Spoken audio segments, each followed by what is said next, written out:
আল্লাহর কথাবার্তা আগা বুঝি না। এই সমস্ত বাউল যারা, এদেরকে যারা সাপোর্ট করবে এদেরকেও আইনের আওতায় আনা দরকার। বাইরে গাজা টানতে টানতে মাথায় ভিতরে তো কিছু নাই। এত গাজা টানলে মাথায় কি বুদ্ধি থাকে? আবার কয় গাজা ছাড়া ভাব জমে না। আল্লাহকে বেজার করবেন আর নেতায় খুশি হবে, এরকম নেতা মানার চাইতে রিক্সা চালায় খাওয়া ভালো। ভাই রিক্সা চালায় খাওয়া ভালো।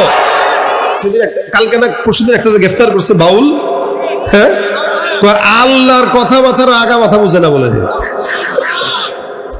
বাইরে গাজা টানতে টানতে মাথায় ভিতরে তো কিছু নাই, গোবর গোবর সব মাথায়, সব কি এত গাজা টানলে মাথায় কি বুদ্ধি থাকে?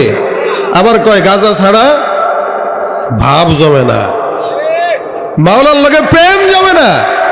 গাজা খায় বলে প্রেম না লাগে আল্লাহর সাথে। আল্লাহর কথাবার্তা আগা বুঝি না। এই সমস্ত বাউল যারা, এদেরকে যারা সাপোর্ট করবে এদেরকেও আইনের আওতায় আনা দরকার। ইসলামের বিপক্ষে যাদের অবস্থান থাকবে তাদেরকে আইনের আওতায় আনা দরকার।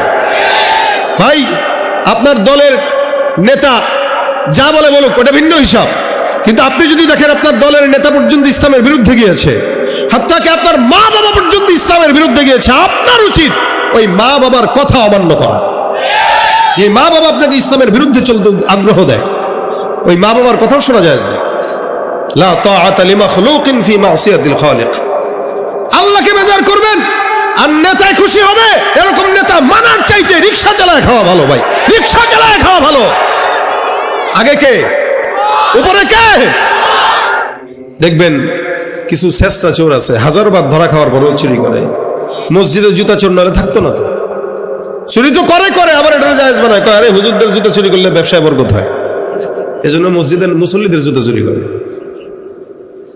এখানেও যে আসছেন মাহফিলে, অনেকে আছে দেখবেন আসছে সে চুরি করার জন্য, মোবাইল চুরি করবে না তো টাকা চুরি করবে, থাকে না শেষরা, মানে ওর এটা অভ্যাস হয়ে গেছে।